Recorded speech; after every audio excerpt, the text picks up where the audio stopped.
Good evening, folks. Welcome to another episode of the Ex-Fugitive Factor. I'm your host, Jeremiah Sitterson. Tonight's topic, we're going to discuss the assassination of one of the most influential individuals in history, Charlie Kirk. It's a very sad event that just took place. He took a bullet shot through the neck that killed him within minutes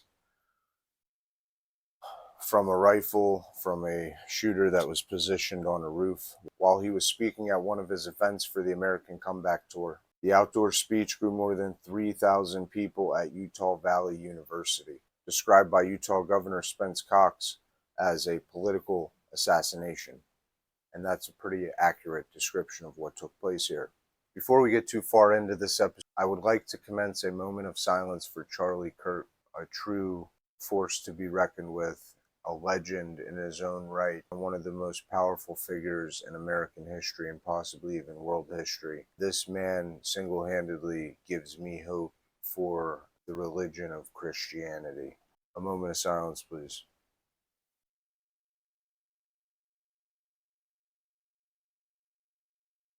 For those of you folks that are interested in attending the memorial and the funeral service, either virtually or in person, I've put the information here for you.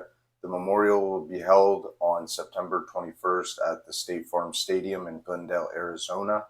Doors will open at 8 a.m. local time, with the program scheduled to be live streamed via Kirk's Rumble account beginning at 11 a.m. Eastern time. So Tyler Robinson did surrender himself to authorities 33 hours after the manhunt began. According to reports, he's confessed to his family and to his partner. So even though he hasn't confessed to law enforcement, if push comes to shove, they would potentially be subpoenaing the family members, and they have to tell the truth under oath at the trial.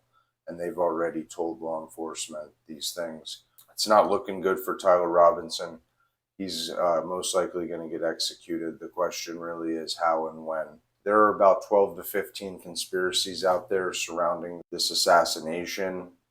I would say, after reviewing most of them, that maybe like 3 or 4 of them have some validity. Some of them elements may be pertinent of some of them, but not in the context in which they're presented within these conspiracies. Right now, keeping an open mind, I don't know what really happened. I do think it's possible that this kid wasn't necessarily working alone. It is possible. I think it's even more possible that his entire life he was being cultivated for a day such as this through break-offs of old black programs, which is possible. The suspect, who is currently in custody and allegedly took the life of Charlie Kirk, is Tyler Robinson. He's a 22-year UVU student, unaffiliated with any political party. Current college student is not cooperating with authorities, but the good news is that everyone around him is cooperating with authorities. It's also been released that his roommate slash romantic partner is a transgender person who was a male that is transitioning into female, who is cooperating very much so with the police. And they, according to official reports, they believe that that person had no idea that this was going to happen. And that very, very likely could be and probably is the case. Any rational person, trans or not, is going to try to talk someone out of doing that they love, because they know they're going to lose that person if they do something like that. So that, that is probable. I've never publicly given my take on the trans community and the LGBTQ community. So my take has always been from the beginning, going back to my late teens, early 20s, as more and more of my friends came out gay, and it's like a group of 10 guys out of 10, like 6 of them, 7 of them are gay or bisexual. It was just a little bizarre. The numbers were, for me, it was a bit of a shock over the years. But my take has always been, not to isolate them because they're gay, not to take it out on them because they're gay, and to just accept them, but not to treat them any better or worse, just to treat them equal. They're gay. That is, it's just a fact. It is what it is. However, in recent years, with the push by the far left, the LGBTQ and the trans community, the extreme ones, really trying to push the ideology into the younger people and the children. It's really truly disturbing. I do not agree with that at all. I stand firmly against that. They should not be doing that. A lot of people that do end up gay or end up trans, a lot of times it starts with sexual abuse that they suffered as a young child, and it shaped what they became into. In the same way that daughter that doesn't have a father craves an older man and they date older men, it's the same thing. So I've never had an issue. In fact, one of my girlfriends, her cousin was a male transitioning into female, lived with her. One of the most awesome people I've ever met, like good-hearted, awesome people. Like she was part of the and for her, I will, if they're truly trans and they want to be called she, I'll respect it, call them she. Now, if you're over the top with the he, she, or if you're just a woman and you got to identify with your pronouns everywhere you're at on every profile and everything, yeah, that's okay. I'm not with all that, but like, if you're legitimately trans and you want to be referred to as she, I don't have an issue with it. So anyways, this person, an awesome person that I actually came close to really sticking up for a few times because they were so persecuted for many, many years. They were really outcasts. So with that being said, unfortunately, the core of that movement now, I completely just can't agree with them because they're pushing the narrative too hard.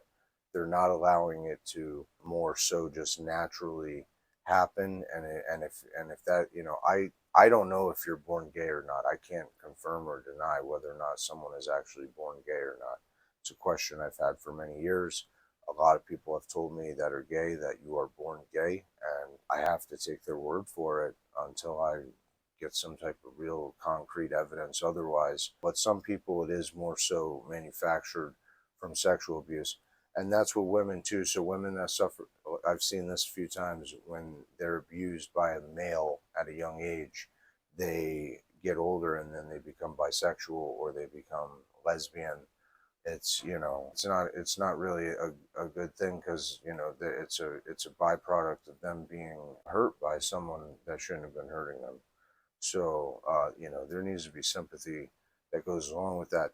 But at the same time, the extremist violence and rhetoric, and this man Charlie Kirk, I mean, even if you didn't like him, even though he would be douchey at times when he would shred some of these people that would talk to him, like, that man was a good man, and he has a family, he has children, and you just took a father away from two very young children, somebody that actually would have been a great father to them. And that's, truly tragic and horrific, and it's really disgusting. So this guy Robinson, the alleged shooter, from what I understand, he's an electrical apprentice. He was currently an electrical apprentice. He's been in and out of a couple of different universities.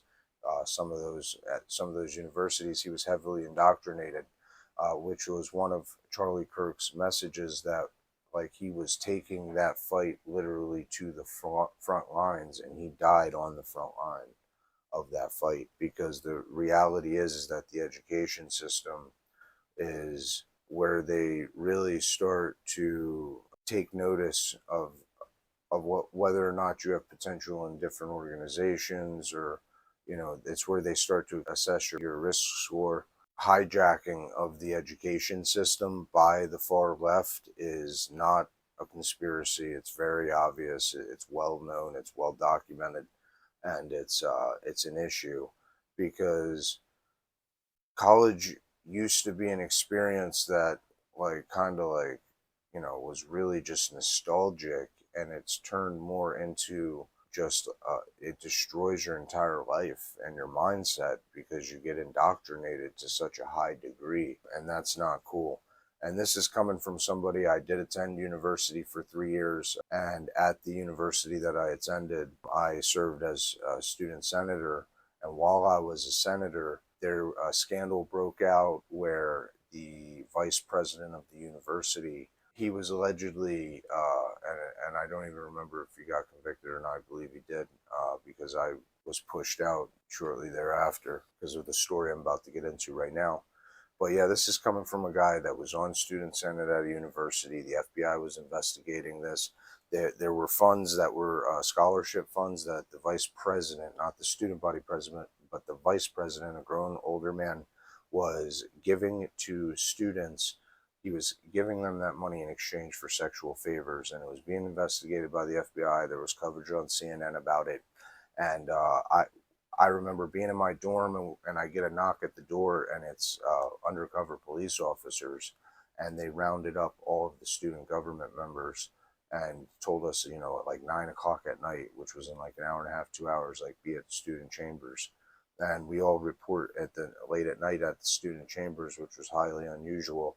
And the president of the university comes in front of all of us, and he says, basically gives a strict and like no BS, no games, like a gag order. You are not to speak on this issue to your friends, amongst yourselves, to your family members, on social media, online, like to the media, nothing.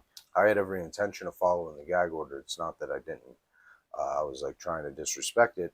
However, a couple days later, I'm in this four-way large lawn area, and they're holding a protest, and there's, you know, at least 700-800 people there, and this hippie guy's up on the stage with a microphone, and he's cursing, and he's calling us pansies and all this other stuff, and he was really criticizing the president of the student body. Why are you not even making any type of statement on this public investigation that's going on? He was criticizing the student body president and the higher ups in there. I was just newly a freshman senator. So, and he said, is anybody in the crowd student senate to have the balls to come up here and talk? So I went up there, I took the mic, and I basically said in so many words, we held a meeting about this. We are not to comment on this simply because there's an active FBI investigation. We are the student government. We are not to interfere with the investigation. I'm not sure why this guy's up here yelling about this, because we haven't done anything wrong. It's not that we don't care. It's not that we don't want to protect the students. It's not that the school's executives don't want to protect the students. It's that there's an active investigation currently going on. So there's nothing for us to say until we get the same information that everyone else is going to get on from the media. Needless to say, as this is happening, the student body president is walking with the treasurer and another person to the university building, and they're walking along the side of this protest, and the guy sees him and he points it out, and he starts yelling out his name, and they're covering their face with the folder. You know, it was kind of hilarious looking back. So when I gave that speech, I landed in the dean's office. He was very upset. He was not happy, even though my speech caused the crowd to dissipate within a matter of 2 to 3 minutes. The entire protest was over. But even though he later agreed, after he calmed down, that I had a positive impact on the overall situation and the image of the university, he was still extremely upset that I did not obey the gag order. And that was one of the first times where my risk assessment score was elevated in the mechanism that I've mentioned in other videos that is currently publicly being named quite often. I just personally don't feel comfortable saying it. I don't know, call me old school, but it wasn't news to me, and it's just newly coming out.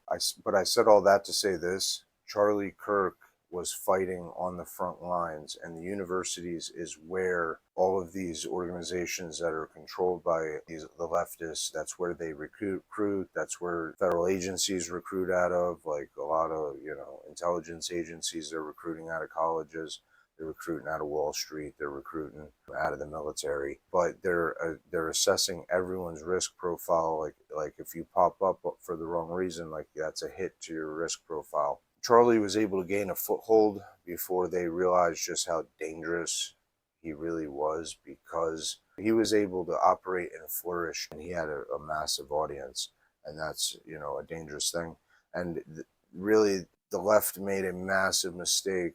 Even though this could have been an individual that committed this crime, like completely, you know, independent in all ways, shapes, and form, although that could very well not be the case. Even if he committed it completely independently, this is not good. I mean, the left does not want a civil war. The right, I know I don't want a civil war. These kinds of actions, that's where it ultimately it will lead. So you got to find a way to stop this because it's just not acceptable. I also want to say that Charlie Kirk has more courage than any gangster that I have ever met. And I've met a fair amount of gangsters. In fact, I've beaten the brakes off of more gangsters than I honestly care to remember. Because for those of you that don't know, I did do 5 years in prison. So during that time, I had a lot of issues. I was a neutron, meaning I wasn't a gang member, and I also wasn't about to change anything. I don't change for anybody. So, and I also am going to live my best life regardless of situation or regardless of external forces governing that situation. So it was a bad mix. I did a lot. I've received a lot of specialized training, so they didn't understand what they were walking into. But Charlie Kirk, you know, I'm hesitant to give him the designation of an OG, but he's a triple OG because he's got more courage than any gangster that I've ever met. He was sharper, he was faster, he was a shredder. He could shred anybody, but he didn't most of the time, and he did it in such a professional and such a eloquent way a lot of the times that you just couldn't touch him. He was untouchable, and that's why they did that to him, and they put that bullet through his head because they couldn't do anything else but that. And it's just absolutely disgusting. For those of you guys that don't know, this is Erica Kirk, Charlie's wife. Charlie is survived by his wife and his 2 young children. Such a tragedy. It's absolutely disgusting. This woman here, I know Charlie's proud of her. She gave an address yesterday, I believe it was 2 days ago. She gave an address, and I know Charlie's proud of her. I know the American people are proud of her, and I'm proud of her. She's taking a stand and she's doing the right thing. And she's not going to allow Charlie's message to be silenced, and she's not going to allow herself and her family to live in fear. And that is the way to go. So kudos to her. I can't even imagine what she's going through right now. It's very distressing to even think about it because it's just so senseless that this happened. In her remarks, Miss Kirk pledged that her husband's words will remain. This woman is not playing games. She means those words. You guys have no idea what you just unleashed, which is what I'm about to get to. She also goes on to say, addressing evildoers, that you have no idea the fire that you've ignited in this wife, that the cries of this widow will echo throughout the world like a battle cry. And I commend her for that. I'm proud of her for saying that and getting up there like that and keeping the movement going. I know Charlie's very proud of her. This unspeakable tragedy, this political assassination that took place, has sparked a massive movement where more and more people are identifying as "we are Charlie." So identity politics is really been embraced by the right at this point. So you guys got what you were looking for. Civil war is not good. I don't want to see civil war. That's the direction this is heading. If these types of events continue to become a regular occurrence, these mass shootings and these other senseless killings and senseless violence and senseless destruction of property, there is a small fraction of people that do want to see a civil war that are within this country. And then additionally, we have adversaries abroad that would also like to see a civil war. A civil war is not in the best interest of the United States. It's most certainly not in the best interest of the Democratic Party, first and foremost, because a large percentage of them really aren't bad people and they don't have crazy beliefs. But for the simple fact that the ones that are extremists are soft, they're mentally soft and they're physically soft.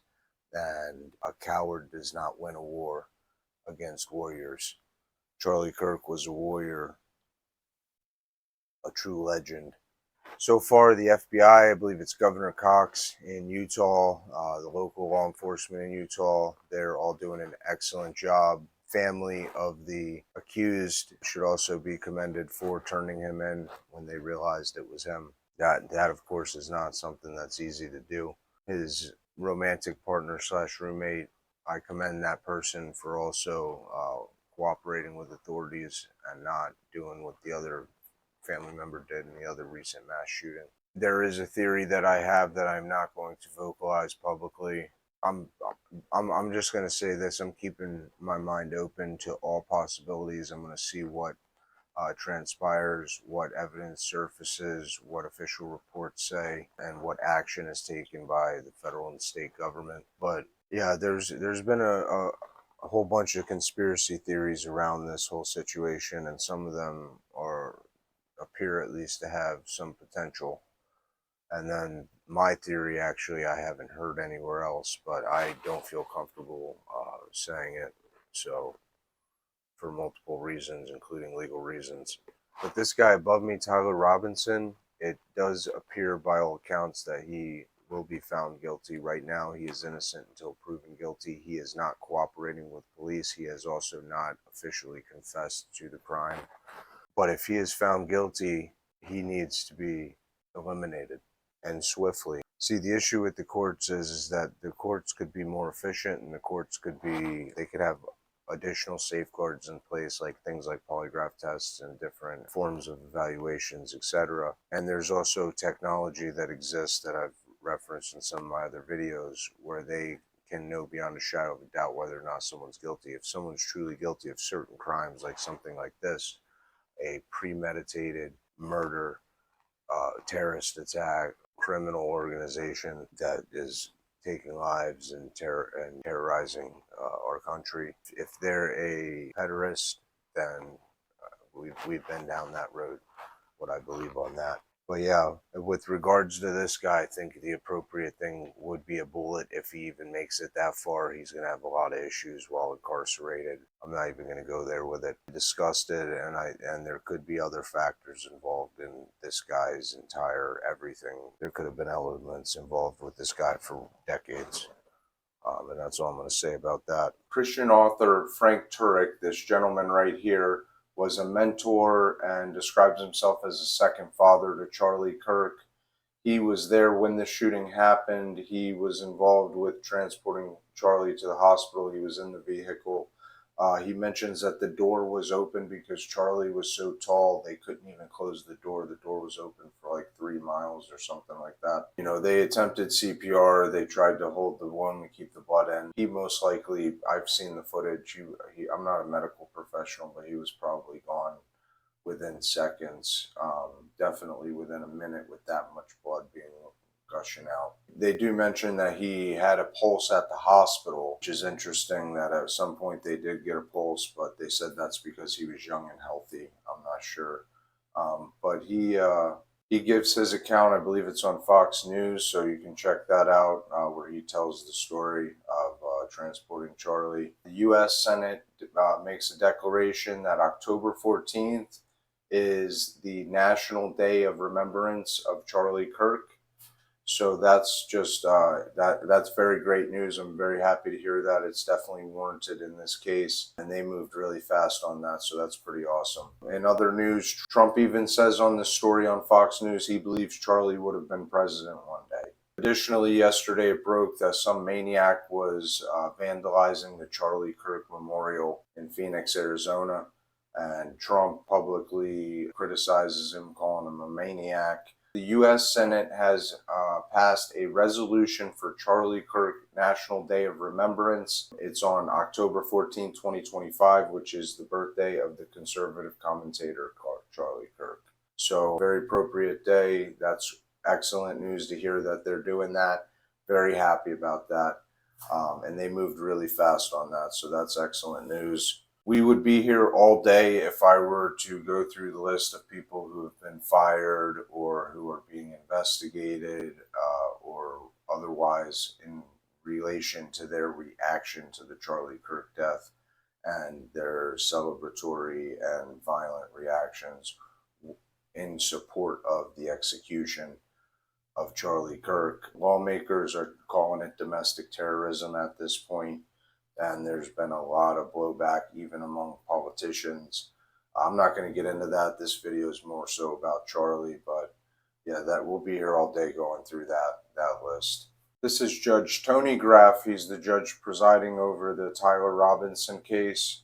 So far, with the little bit I've seen, he gets definitely 2 thumbs up. He's being very professional, very non-biased, and he's moving things right along. So he's looking good. I'm happy he's in the seat. Also, something worth bringing to you guys' attention is this gentleman right here, Scott Rouse. He's one of the top behavior analysts and body language experts in the entire world, holding multiple certificates in advanced interrogation training, and has been trained alongside the FBI, Secret Service, U.S. military intelligence, and the Department of Defense. His extensive training, education, and practice of nonverbal communication has made him an expert and consultant to law enforcement and the U.S. military, as well as successful CEOs, attorneys, executives, and entertainers. So he's the top of his field with regards to analyzing body language. He analyzed the court hearing where Robinson showed very little of anything. He did not appear to be stressed out. He didn't appear to be worried about anything. Mr. Rouse describes him as he's emotionally given up. I am not a body analyst. I agree pretty much with his findings. However, I do have one question. What about any medications that he's under, like psych meds, that are going to cause drowsiness and incoherent behavior, which is somewhat probable since he's in a turtle suit? Correctional facility, which means he was in a white room with a camera and nothing but that turtle suit on. He most likely is receiving medication, keep him docile. Could describe maybe some of the incoherent lack of any type of mannerisms or anything that he was displaying, which is highly unusual, although mental illness, I'm sure, is playing a role as well. But this guy Rouse, he's been on Dr. Phil many times. He's spoken and analyzed some of the most high profile cases, serial killers. If you look at the photo here, all these pictures behind, those are people that he's interviewed that are high profile. So he's a pretty big deal in that space. For those of you that don't know, this is not common knowledge. I passed away in 2011, and I had a very prolific experience, very real. And for in excess of a year following that experience, subconsciously, I was putting myself in dangerous situations in an attempt to go back there, because I wanted to go back there. And I grew up Christian, and I grew up, you cannot take your own life. I've never had that type of thought ever. I mean, ever. So that I've never struggled with that. So it's hard for me to identify with people that have had that problem, but I do sympathize that if you are having those types of thoughts or issues, definitely reach out to somebody and get help. If you're feeling suicidal or homicidal, definitely reach out for help, because I've had some very dark days in my life, like extremely dark, and I'm glad that I persevered to where I am today. And anybody can do it. If I can do it, anybody can do it. Charlie Kirk here, I can say with absolute certainty, there is not a doubt in my mind that he is in heaven. Heaven does exist. There's a conversation that I personally don't even like having. It's a subject I don't talk about hardly ever anywhere, privately, publicly. But now the conversation that used to be taboo is coming to the forefront, and it's coming to the forefront largely because of Charlie, even prior to his death, but especially now since his death. There's been a raise of awareness of spiritual warfare and the whole good versus evil. It's taboo in a lot of circles, and you sound like a quack more often than not, so I try not to really enter into that arena. But Charlie did it so well and so effectively, and he did it with the truth. And the truth is that I have experienced significant events in that arena, and it is factual that all the different governments partake and run programs and do research and all of that in those areas. But yeah, they took out old Charlie, man. But Charlie really is in a better place. Absolutely zero doubt. I know this for a fact. I will tell the story of when I passed away on my live stream if I'm requested to tell it.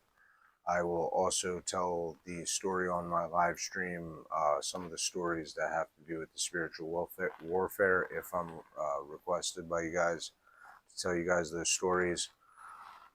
But yeah, Charlie, he's in a far better place. And to be honest with you, I can't think of a single person. There's no religious leader through history that I can think of that was closer to Jesus as far as his walk than Charlie Kirk. The only thing I ever could even possibly identify as like a type of like significant fault in him would be, unfortunately, fatal flaw that Charlie had was that Charlie didn't operate in the gray area. It was black or white, and that's very rare. And it's not a bad thing, but it's not applicable. It just doesn't work when you're entering into the political arena. There's just far too much gray.